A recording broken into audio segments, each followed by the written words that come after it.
എല്ലാവർക്കും നമസ്കാരം. ഇന്ന് നമ്മൾ കാസിയോ FX 991 CW കാൽക്കുലേറ്ററിൻ്റെ ഫംഗ്ഷൻസ് എല്ലാം കുറച്ച് ഡീറ്റെയിൽഡ് ആയിട്ട് നോക്കാൻ പോവാണ്. അപ്പോൾ എക്സാം വരാറായി. അപ്പോൾ കുറച്ചും കൂടെ ഇത് യൂസ് ചെയ്യാൻ അറിയാണ്ട്, കാൽക്കുലേറ്റർ എങ്ങനെ യൂസ് ചെയ്യേണ്ടത്, ഇതിൻ്റെ ഫംഗ്ഷൻസ് ഒന്നും അറിയാണ്ട് പെട്ടെന്നൊരു ദിവസം തലേദിവസം അല്ലെങ്കിൽ എക്സാമിൻ്റെ തലേദിവസം എക്സാമിൻ്റെ ആ ടൈം ചെയ്ത് നോക്കിയാലൊന്നും മനസ്സിലാവില്ല. ഇതിനെ കുറച്ച് ഡീറ്റെയിൽഡ് ആയിട്ട് പഠിച്ചാൽ മാത്രമേ ഓരോ കാൽക്കുലേഷൻസും എങ്ങനെ ചെയ്യണമെന്ന് നമുക്ക് വേഗം ഈസിയായി ചെയ്യാൻ പറ്റുള്ളൂ. അപ്പം മുമ്പ് നമ്മുടെ മെട്രിക്സ് ഈ കാൽക്കുലേറ്റർ യൂസ് ചെയ്ത് മെട്രിക്സ് എങ്ങനെ സോൾവ് ചെയ്യാനുള്ളൊരു ഷോർട്ട് വീഡിയോ അപ്ലോഡ് ചെയ്തിരുന്നു. അതിൽ ഒരാൾ കമൻറ്റ് ഇട്ടിട്ടുണ്ടായിരുന്നു, ഇതിനെക്കുറിച്ച് കുറച്ച് ഡീറ്റെയിൽ ആയിട്ടുള്ളൊരു വീഡിയോ വേണം. ഇത് എത്ര ലെങ്ത്തിലാക്കാൻ പറ്റുമെന്ന് എനിക്ക് ഉറപ്പില്ല, ബട്ട് മാക്സിമം പറ്റുന്ന കുറച്ച് ഫങ്ഷൻസ് ഈ വീഡിയോയിൽ തന്നെ പറഞ്ഞ് കംപ്ലീറ്റ് ചെയ്യുന്നതായിരിക്കും. ഓക്കെ, അപ്പോൾ നമുക്ക് നോക്കാം. ഇവിടെ നമുക്ക് സ്കാൻ ചെയ്യാനുള്ള QR കോഡ് ഉണ്ട്. നമ്മുടെ പ്രൊഡക്റ്റ് വേണമെങ്കിൽ ഓൺലൈനിൽ രജിസ്റ്റർ ചെയ്യാം. അതാകുമ്പം വാറണ്ടി റിപ്പയർ ചെയ്യാൻ വേണ്ടി അത് കുറച്ച് ഹെൽപ്ഫുൾ ആയിരിക്കും.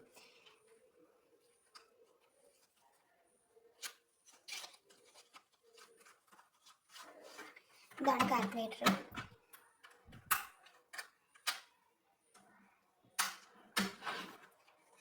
പിന്നെ നമുക്ക് warranty card, 3 years warranty card കാണാം. ഇതിൽ ടേംസ് ആൻഡ് കണ്ടീഷൻസ് ഒക്കെ ഉണ്ട്. 6 month extend warranty by registering online. ഈ QR കോഡ് സ്കാൻ ചെയ്ത് രജിസ്റ്റർ ചെയ്താൽ 6 month എക്സ്ട്രാ എക്സ്റ്റെൻഡ് ചെയ്യും വാറണ്ടി. ഓക്കെ, പിന്നെ ബാക്കി ഇതിൽ ഫങ്ഷൻസൊക്കെ ചിലത് കൊടുത്തിട്ടുണ്ട്. ഒന്ന് വായിച്ചു നോക്കിയാൽ ചിലതൊക്കെ മനസ്സിലാവും. ഡിസ്പ്ലേ റീഡ് ചെയ്യാൻ, key markings, main key, calculation examples ഒക്കെ ഇതിൽ കൊടുത്തിട്ടുണ്ട്. ഈ കാൽക്കുലേറ്റർ റൺ ചെയ്യുന്നത് ഡ്യുവൽ പവർ യൂസ് ചെയ്തിട്ടാണ്. ഡ്യുവൽ പവർ എന്ന് പറയുമ്പോൾ ഇവിടെ നമുക്ക് സോളാർ പാനൽ കാണാം. സോളാർ പാനൽ ഇവിടെ when there is light the solar panel powers the calculator. Light അടിക്കുമ്പോൾ ഇത് കാൽക്കുലേറ്ററിന് പവർ ചെയ്യും ഈ സോളാർ പാനൽ. അങ്ങനെ ബാറ്ററി ലൈഫ് കുറച്ച് എക്സ്റ്റെൻഡ് ചെയ്യാൻ പറ്റും. പിന്നെ ഇവിടെ ബാക്കപ്പ് ബാറ്ററി ഉണ്ട്. ഈ സ്ക്രീൻ ഒരിക്കലും നമുക്ക് ഇതിനുള്ളിൽ ബാക്കപ്പ് ബാറ്ററി കാണാൻ പറ്റും. അത് യൂസ് ചെയ്ത ടൈപ്പ് എന്ന് പറയുന്നത് LR44, അല്ലെങ്കിൽ ഒരു കോയിൻ സെൽ ബാറ്ററിക്ക് ഈക്വലൻ്റ് ആയിട്ടുള്ളൊരു ബാറ്ററി ആയിരിക്കാം. അപ്പോൾ അവിടെ ലൈറ്റിൻ്റെ ആവശ്യമില്ല ബാറ്ററിക്ക്. ഇനി നമുക്ക് ഇതിൻ്റെ ഫംഗ്ഷൻ വർക്കിങ്ങിലേക്ക് കിടക്കാം. അപ്പോൾ ഇതിൽ കൊടുത്തതുപോലെ തന്നെ ഫസ്റ്റ് നമുക്ക് ട്രിഗ്നോമെട്രിക് ഫംഗ്ഷൻസ് എന്ന് ചെക്ക് ചെയ്ത് നോക്കാം. ഇവിടെ ഇതാണ് പവർ ഓണും ഓഫും ചെയ്യുന്നത്. ഇപ്പോൾ ഇത് ഓൺ ചെയ്യുന്നത്. ഓഫ് ആക്കാൻ ഷിഫ്റ്റ് ഓൾ ക്ലിയർ AC. സാധാ നോർമൽ ആയിട്ടുള്ള മിക്ക കാൽക്കുലേറ്റേഴ്സിന് ഇങ്ങനെ തന്നെയാണ് സ്വിച്ച് ഓഫ് ചെയ്യുന്നത്. ഷിഫ്റ്റ് AC ആണ് യൂസ് ചെയ്ത് ഓഫ് ആക്കാൻ. ഇനി ഓൺ ആക്കാൻ ഈ ഓൺ ബട്ടൺ നിൽക്കുക, ഇത് ഓണായി. ഇപ്പം ട്രിഗ്നോമെട്രിക് ഫംഗ്ഷൻ നമുക്ക് sin 45 കാൽക്കുലേറ്റ് ചെയ്യാം. ഇവിടെ സൈൻ ഉണ്ട്, ഇവിടെ ബ്രാക്കറ്റിൽ 45 കൊടുത്തിട്ട് ബ്രാക്കറ്റ് ക്ലോസ് ചെയ്ത് എക്സിക്യൂട്ടാണ്. ഈ എക്സിക്യൂട്ട് കൊടുത്തു കഴിഞ്ഞാൽ ഇതാ √2/2 വന്നിട്ടുണ്ട്. ഇങ്ങനെയാണ്. ഇനി നമുക്ക് ഇതിപ്പം കിട്ടിയത് √2/2 ഫ്രാക്ഷൻ ഫോമിലാണ് കിട്ടിയത്. ഇനി നമുക്ക് ഡെസിമലിലേക്ക് ആക്കണമെങ്കിൽ ഇവിടെ ഫോർമാറ്റ് ആണ്.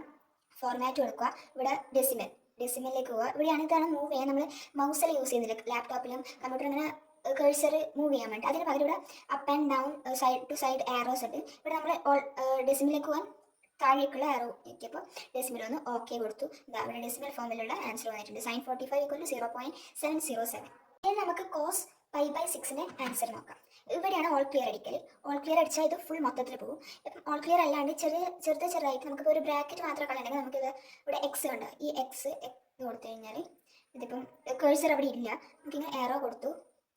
ഈ ആരോ അപ്പ് ആൻഡ് ഡൗൺ എന്ന് പറയുന്നത് ആൻസേഴ്സ് മാറ്റണം, ഓൾഡും ന്യൂ മാറ്റണം. അതിപ്പോൾ ഫസ്റ്റ് നമ്മൾ ഒന്ന് മാത്രം ചെയ്തുകൊണ്ട് ഇപ്പം 0. ഡെസിമലിലെ ആൻസറാണ് വന്നത്. അപ്പോൾ ഈ മുകളിലത്തെ ആരോ കൊടുത്തേരും ഈ √2/2 ആൻസർ വന്നു. ഇപ്പോൾ ഇത് ആരോ കൊടുത്തേരും കേഴ്സർ ഇങ്ങോട്ട് പോയി. നമുക്ക് ഇങ്ങോട്ടേക്ക് മൂവ് ചെയ്ത് ഇനി ഇതാ ബ്രാക്കറ്റ് റിമൂവ് ആയി. 45/4 മാത്രമേ ഫുള്ള് ഓൾ ക്ലിയർ അടിച്ചാൽ ടോട്ടൽ ഫുൾ ഇപ്പം ഓൾ ക്ലിയർ. സാധാരണ നോർമൽ കാൽക്കുലേറ്റേഴ്സിൽ അങ്ങനെയാണ് വർക്ക് ചെയ്യുന്നത്. അതുപോലെ തന്നെയാണ് ഇവിടെ സ്വിച്ച് ഓൺ ആക്കൽ, ഓഫ് ആക്കൽ, പിന്നെ ബാക്ക് ക്ലിയർ ചെയ്യലൊക്കെ സാധാ എല്ലാ നോർമൽ ആയിട്ടുള്ള കാൽക്കുലേറ്റേഴ്സിൽ ഉള്ളതുപോലെ തന്നെയാണ് ഇതിലും. നമുക്കിനി cos π/6ന്റെ ആൻസർ നോക്കാം. ഇവിടെ കോസ് കൊടുത്തു, ബ്രാക്കറ്റ് ഓൾറെഡി അതിൻ്റെ കൂടെ ഓപ്പൺ ആവും. പൈ നമുക്ക് ഇവിടെ കാണാം 7ന് മുകളിൽ. ഇവിടെ യെല്ലോ കളറാണ്, ഷിഫ്റ്റിൻ്റെ അതേ കളറാണ്. ഇവിടെ നമുക്ക് കാണാം π, E, I, A, B, C ഇതൊക്കെ യെല്ലോ കളർ. അപ്പം ഇപ്പോൾ ഈ 7 ഇങ്ങനെയൊക്കെ 7 മാത്രമേ വരുള്ളൂ. അപ്പോൾ ഇവിടെ പൈ ഇവിടെ കൊടുത്തിട്ടുണ്ട്. പൈ കിട്ടാനും 7 തന്നെ ഞെക്കേണ്ടത്. 7 ബട്ടൺ തന്നെയാണ്, ബട്ട് ഷിഫ്റ്റ് ഞെക്കിയിട്ട് മാത്രം 7 ഞെക്കുക. അന്നേരം പൈ വന്നു. π/6 എന്നാണ് വരുന്നത്. അപ്പം π/, ഇവിടെ എന്താണ് ഫ്രാക്ഷൻ്റെ ഡിനോമിനേറ്റർ കൊടുക്കണമെങ്കിൽ ഈ ഒരു ഐക്കൺ ഞെക്കിയാൽ മതി, ഈ ഒരു സ്വിച്ച് ഞെക്കിയാൽ മതി. അവിടെ ബോക്സ് ഓപ്പൺ ആയിട്ടുണ്ട്, അവിടെ 6 കൊടുത്തു. നമ്മൾ cos π/6ന്റെ വാല്യൂ ആണ് നോക്കാൻ പോകുന്നത്. ഈ ബ്രാക്കറ്റ് ക്ലോസ് ചെയ്യുക. ഇവിടെ കേഴ്സർ ഇപ്പം താഴെ ഡിനോമിനേറ്ററിനാണ്. അതുകൊണ്ട് നമ്മൾ കേഴ്സർ മൂവ് ചെയ്യണമെങ്കിൽ ഈ ആരോ ബട്ടൺ അമർത്തി കഴിഞ്ഞാൽ നോക്കും വന്നു. ബ്രാക്കറ്റ് ക്ലോസ് ചെയ്തു. എക്സിക്യൂട്ട് ചെയ്തു. 0.99 ആണ് കിട്ടിയിട്ടുള്ളത്. ഫോർമാറ്റ് കൊടുത്തു, ഓൾറെഡി ഡെസിമൽ ഫോർമാറ്റ് തന്നെയാണ് നമുക്ക് വന്നിട്ടുള്ളത്. അപ്പോൾ ഇങ്ങനെയാണ് cos 5/6ന്റെ വാല്യൂ 0.99. ഇതിന് വേറെ പ്രത്യേകത എന്ന് പറയുന്നത് ഇവിടെ കുറേ കാൽക്കുലേറ്റർ ആപ്സ് ഉണ്ട്. അതായത് ഇവിടെ ഹോം ഓപ്ഷൻ കാണാം. സാധാരണ നോർമൽ കാൽക്കുലേറ്റേഴ്സിനൊന്നും ഈ ഹോം ഓപ്ഷൻ സാധാരണ കണ്ടിട്ടുള്ള കുറവാണ്. ഇത് കുറച്ചുകൂടെ അഡ്വാൻസ്ഡ് ആയിട്ടുള്ള ഒരു കാൽക്കുലേറ്റർ ആണ്. ഇവിടെ ഹോം ഓപ്ഷൻ കൊടുത്തു കഴിഞ്ഞാൽ കാൽക്കുലേറ്റർ ആപ്സ് ആണ് ഇതൊക്കെ. കാൽക്കുലേറ്റ് കാണാം, സ്റ്റാറ്റിസ്റ്റിക്സ് കാണാം, ഡിസ്ട്രിബ്യൂഷൻ കാണാം, equation, table, spreadsheet, inequality, complex, base, ratio, vector, matrix, math box. അപ്പോൾ നമുക്ക് ഇവിടെ ഇത് മൂവ് ചെയ്യണമെങ്കിൽ, സ്ക്രോൾ ചെയ്യണമെങ്കിൽ ഇങ്ങനെയും ഈ ഒരു സ്വിച്ച് ഉണ്ട് നമുക്ക് യൂസ് ചെയ്ത് അപ്പ് ആൻഡ് ഡൗൺ മൂവ് ചെയ്യാൻ വേണ്ടിയിട്ടുള്ള, സ്ക്രോൾ ചെയ്യാൻ വേണ്ടിയിട്ട് യൂസ് ചെയ്യുന്നതാണ്. സാധാരണ നോർമൽ ആയിട്ടുള്ള കാൽക്കുലേഷൻസ് ഒക്കെ ചെയ്യാൻ വേണ്ടി നമ്മൾ യൂസ് ചെയ്യുന്ന ആപ്പ് കാൽക്കുലേറ്റ് ആപ്പാണ്. ഇവിടെ ഓക്കെ കൊടുത്തു കഴിഞ്ഞാൽ സാധാരണ അഡീഷൻ, സബ്സ്ട്രാക്ഷൻ പോലെ സാധാരണ നോർമൽ ആയിട്ടുള്ള കാൽക്കുലേഷൻസ് ഒക്കെ ഈ കാൽക്കുലേറ്റ് ആപ്പിൽ ചെയ്യാവുന്നതാണ്. പോയി സ്റ്റാറ്റിസ്റ്റിക്സ് ഒക്കെ ചെയ്യാൻ ഇതാണ് നല്ലത്. സ്റ്റാറ്റിസ്റ്റിക്സ് ആപ്പാണ്. നമുക്ക് ബാക്കോട്ടേക്ക് പോകണമെങ്കിൽ, ബാക്ക് അൺഡു നമ്മൾ മുമ്പ് ഓപ്പൺ ചെയ്ത ആപ്പ് എടുക്കണമെങ്കിൽ ഈ ഒരു സ്വിച്ച് നിൽക്കിയാൽ മതി. ഇനി ഡിസ്ട്രിബ്യൂഷൻ ചെയ്യാം. സ്പ്രെഡ്ഷീറ്റ് ഉണ്ട് ഇവിടെ, സ്പ്രെഡ്ഷീറ്റ് കാണാം, സ്പ്രെഡ്ഷീറ്റ് ഓപ്ഷൻ. നമുക്കിവിടെ ഓരോ, ഇപ്പം ഞാൻ 89 അടിച്ചു, അതിവിടെ വരണമെങ്കിൽ ഓക്കെ കൊടുത്തു, അതോടെ വന്നു. അപ്പോൾ നെക്സ്റ്റിലേക്ക് വന്നു. നമുക്ക് ഇവിടെ വേണ്ട ഇപ്പുറത്തുള്ള ബീന് താഴെയുള്ള കോളത്തിലേക്കാണ് വേണ്ടതെങ്കിൽ ഇത് മൂവ് ചെയ്യാം. ഇങ്ങനെ മൂവ് ചെയ്ത് അടുത്ത് 95 കൊടുത്തു, ഇവിടെ ഓക്കെ കൊടുത്തു, അപ്പോൾ അത് വന്നു. ബാക്ക് ഇവിടെ നമുക്ക് ടേബിൾ ഓപ്ഷൻ കാണാം. ഇവിടെ f(x), g(x) ഒക്കെ കാണാം. ഇക്വേഷൻസ് കാണാം, പോളിനോമിയൽ, അങ്ങനെ പല പല ഓപ്ഷൻസ് ഉണ്ട്. ax² + bx+c, അങ്ങനെ ax³ + bx² + cx+d, ax⁴ + bx³ + cx² + dx+e കാണാം. സോൾവർ കാണാം, ഇനീക്വാളിറ്റി കാണാം, കോംപ്ലക്സ് കാണാം, പിന്നെ റേഷ്യോസ് കാണാം, വെക്റ്റർ കാണാം. മെട്രിക്സിനെ കുറിച്ചുള്ള മെട്രിക്സ് യൂസ് ചെയ്തിട്ടുള്ള വീഡിയോ ഞാൻ ഓൾറെഡി ഷോർട്ട് വീഡിയോ അപ്ലോഡ് ചെയ്തതാണ്. അത് വേണ്ടവർക്ക് അത് സെർച്ച് ചെയ്ത് ചാനലിൽ കയറി നോക്കാവുന്നതാണ്. മാക്സ് ബോക്സ് എന്ന് പറഞ്ഞിട്ട് ഡയസ് റൂൾ ഉണ്ട്. ഇവിടെ ഓക്കെ കൊടുത്തിട്ട് നമ്മൾ പ്രോബിലിറ്റി ഒക്കെ ചെയ്യുന്ന സമയം ഡയസ് റൂൾ ആപ്പ് യൂസ് ചെയ്യുന്നതാണ് നല്ലത്. ഇപ്പോൾ ഓൾറെഡി ഡയസ് 1 അറ്റംപ്റ്റ് 5 കൊടുത്തിട്ടുണ്ട്. അത് എക്സിക്യൂട്ട് ചെയ്യാൻ ഇത് നമുക്ക് ഇങ്ങനെ ചേഞ്ച് ചെയ്യാൻ പറ്റും കേട്ടോ. ഇവിടെ ഓക്കെ കൊടുത്തു കഴിഞ്ഞപ്പം എത്ര ഡയസ് 1, ഡയസ് 2, ഡയസ് 3, ഡയസ് 2 കൊടുത്തു. അറ്റംപ്റ്റ് എത്ര? ഇവിടെ 5 ആണ് കൊടുത്തിട്ടുള്ളത്. അതിവിടെ താഴേക്ക് പോയി കൺഫേം കൊടുക്കാം. ഇനി എക്സിക്യൂട്ട് കൊടുത്തു കഴിഞ്ഞാൽ ഡയസ് റൂളിംഗ് ആണ്. അതേപോലെ കോയിൻ ടോസ് ചെയ്യാൻ പറ്റും. കോയിൻ ടോസ് ഓക്കെ, അറ്റംപ്റ്റ് 3, അവിടെ കോയിൻ 3 ആണ് കൊടുത്തത്. അറ്റംപ്റ്റ് 5 ഒക്കെ ഓൾറെഡി ഉണ്ട്. അത് കൺഫേം, എക്സിക്യൂട്ട്, കോയിൻ ടോസ് ചെയ്യുന്നതാണ്. ഇത് ഈ ഡയസ് റോൾ, കോയിൻ ടോസ് എല്ലാം ഈ പ്രോബിലിറ്റി ചാപ്റ്റേഴ്സ് മൊഡ്യൂൾ ഉണ്ടാകുമ്പോൾ അത് സോൾവ് ചെയ്യാൻ ഈ ഒരു ആപ്പാണ് നല്ലത്. ഇവിടെ നമുക്ക് വേറൊരു ഐക്കൺ കൂടെ കാണാൻ പറ്റും, സെറ്റിങ്സ് പോയി കഴിഞ്ഞാൽ ഇവിടെ ഒരു QR കോഡ് കിട്ടും. നമുക്ക് സ്കാൻ ചെയ്തിട്ട് അതിനെക്കുറിച്ച് കൂടുതൽ സെർച്ച് ചെയ്യാം. പിന്നെ അതുമാത്രമല്ല കാസിയോനായിട്ട് ഒരു വെബ്സൈറ്റും കൂടി ഉണ്ട്, കാസിയോൻ്റെ വെബ്സൈറ്റ്. അതിൻ്റെ ഓരോ ഫങ്ഷൻസ്, ഫീച്ചേഴ്സ് ഒക്കെ നമുക്കിവിടെ കാണാൻ പറ്റും. അതിൻ്റെ വീഡിയോ നമുക്കിവിടെ കിട്ടും. ഓരോ ഫങ്ഷൻസ്, ഡയസ് റൂളെ കുറച്ചുകൂടെ എക്സ്പ്ലെയിൻ ചെയ്തിട്ടുണ്ട്. നമുക്കിത് നേരത്തെ കണ്ട സെറ്റിങ്സിൽ കണ്ട ഈ QR കോഡ് ഇങ്ങനെ സ്കാൻ ചെയ്യാം. ഇതൊക്കെ ഗ്രാഫൊക്കെ യൂസ് ചെയ്തിട്ടുള്ള കാൽക്കുലേഷൻസ് ഒക്കെ ഇതിൽ ചെയ്യാൻ പറ്റും. വേണമെങ്കിൽ ഇതിൻ്റെ ലിങ്ക് ഞാൻ ഡിസ്ക്രിപ്ഷനിൽ അപ്ലോഡ് ചെയ്യാം. അപ്പോൾ നമ്മൾ ഈ ഐക്കൺസ് ഒക്കെ നോക്കി, home, on, settings, back, arrows, okay, scroll ചെയ്യാനുള്ളത്. ഇവിടെ ടൂൾസ് കാണാം. ടൂൾസ് അത് ചില ടൈം മാത്രം, ചില ഓപ്ഷൻസിൽ മാത്രം, ചില ആപ്സിൽ മാത്രമേ ടൂൾസ് വർക്ക് ചെയ്യൂ. അല്ലാത്ത ടൈം അൺഡു മാത്രമേ ഓപ്ഷനായിട്ട് ഇവിടെ വരുള്ളൂ. ഇവിടെ നമുക്ക് ഷിഫ്റ്റ് നമ്മൾ യൂസ് ചെയ്തു. വേരിയബിൾ കാണാം, a = 0 അതൊക്കെ കാണാൻ പറ്റും. Back function f(x), g(x), define f(x), g(x) കാണാം.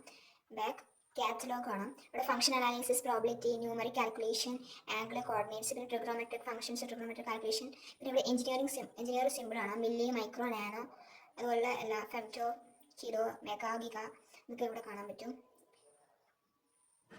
XYZ ഒക്കെ ചെയ്യുന്ന ടൈം XYZ ഒക്കെ ഓൾറെഡി ഇവിടെ ഉണ്ട്. 0, പിന്നെ 0.10 ഒക്കെ കാണാം. ഗോൾഡൻ കളറിൽ XYZ കാണാം. പിന്നെ ലെറ്റേഴ്സിന് ABCDEF കാണാം. പിന്നെ IE പൈ ഇവിടെ ഉണ്ട്.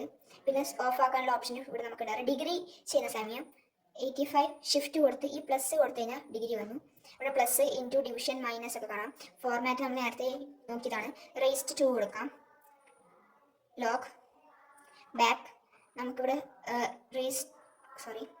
റേസ് ടു, ഇപ്പം ഒരു നമ്പർ 9 സ്ക്വയർ ആണെങ്കിൽ ഇവിടെ സ്ക്വയറിനായിട്ട് ഒരു സെപ്പറേറ്റ് ഓപ്ഷൻ ഉണ്ട്, 9 സ്ക്വയർ. അല്ലാണ്ട് വേറെ അതിന് പകരം റേസ് ടു അനദർ വേറെ ആയിട്ടുള്ള ഏതൊരു നമ്പർ കൊടുക്കാനാണെങ്കിൽ ഈ ഒരു ഐക്കൺ കൊടുത്താൽ മതി. ഇവിടെ -5 കൊടുത്തു. ഓക്കെ, അല്ലെങ്കിൽ ഇവിടെ നമ്മൾ ഓൾറെഡി ഒരു നമ്പർ കൊടുത്തു 9 സ്ക്വയർ കൊടുത്തു അല്ലെങ്കിൽ 9 ക്യൂബ് കൊടുത്തു. എന്നിട്ട് നെക്സ്റ്റ് നമ്മൾ ടൈപ്പ് ചെയ്യുന്ന ടൈം ഇവിടെ റേസ് ടുവിൻ്റെ തൊട്ടിപ്പുറത്തായിട്ടൊക്കെ റേസ് ടുവിൻ്റെ തൊട്ടിപ്പുറത്തായിട്ടായിരിക്കും ആ ഒരു സിമ്പിൾ അല്ലെങ്കിൽ നമ്പർ വരിക. അതായത് നമ്മൾ ഇവിടെ ഈ ഒരു ആരോ കൊടുത്തു കഴിഞ്ഞാൽ മാത്രമേ അത് ചേഞ്ച് ആവുള്ളൂ, അത് ഓർമ്മ വേണം. പിന്നെ ഇവിടെ സൈൻ കോസ് ടാൻ ഒക്കെ ഇവിടെ കാണാം. ഇപ്പം ഷിഫ്റ്റ് കൊടുത്താൽ ഇവിടെ സൈൻ 65 കണ്ടുപിടിക്കാം. അല്ലാണ്ട് സൈൻ ഇൻവേഴ്സ് കണ്ടുപിടിക്കാനാണെങ്കിൽ ഷിഫ്റ്റ് സൈൻ കൊടുത്താൽ സൈൻ ഇൻവേഴ്സ് വന്നു. അതേപോലെ ഷിഫ്റ്റ് കോസ് കൊടുത്തു കഴിഞ്ഞാൽ കോസ് ഇൻവേഴ്സ് വന്നു. ഷിഫ്റ്റ് ടാൻ കൊടുത്തു കഴിഞ്ഞാൽ ടാൻ ഇൻവേഴ്സ് വന്നു. ഇവിടെ ബ്രാക്കറ്റ് ഓപ്ഷൻസ് കാണാം. ഇവിടെ ലോഗ് മാത്രമായിട്ട് കൊടുക്കണമെങ്കിൽ ഷിഫ്റ്റ് ലോഗ് കൊടുത്താൽ മതി. അതായത് ഷിഫ്റ്റ് റേസ്റ്റ് 2 ഐക്കണാണ്. ഇതാണ് ഈ കാൽക്കുലേറ്ററിൻ്റെ ബേസിക് ആയിട്ടുള്ള ഓരോ ഐക്കൺസും ഫങ്ഷൻസും ഇതിലെ കാൽക്കുലേറ്റർ ആപ്സ് ഒക്കെ. അതിനെക്കുറിച്ചുള്ള ചെറിയൊരു വീഡിയോ മാത്രമാണ് ഇത്. കുറച്ചുകൂടെ ചില സ്പെസിഫിക് ആയിട്ടുള്ള കാൽക്കുലേഷൻസ് അല്ലെങ്കിൽ ഫങ്ഷൻസ് വാല്യൂസ് എങ്ങനെ കണ്ടുപിടിക്കാനുള്ള ഡൗട്ട് ഇനി ഉണ്ടെങ്കിൽ അതിൽ കമൻറ്റ് ചെയ്താൽ മതി. അതിനെക്കുറിച്ചുള്ള ഡീറ്റെയിൽഡ് ആയിട്ടുള്ള വീഡിയോ, ഏത് സ്പെസിഫിക് ആയിട്ടുള്ള കാൽക്കുലേഷൻസ് ആണ് ഫങ്ഷൻസ് ആണ്, അത് കമൻറ്റ് ചെയ്താൽ അതും അപ്ലോഡ് ചെയ്യുന്നതായിരിക്കും.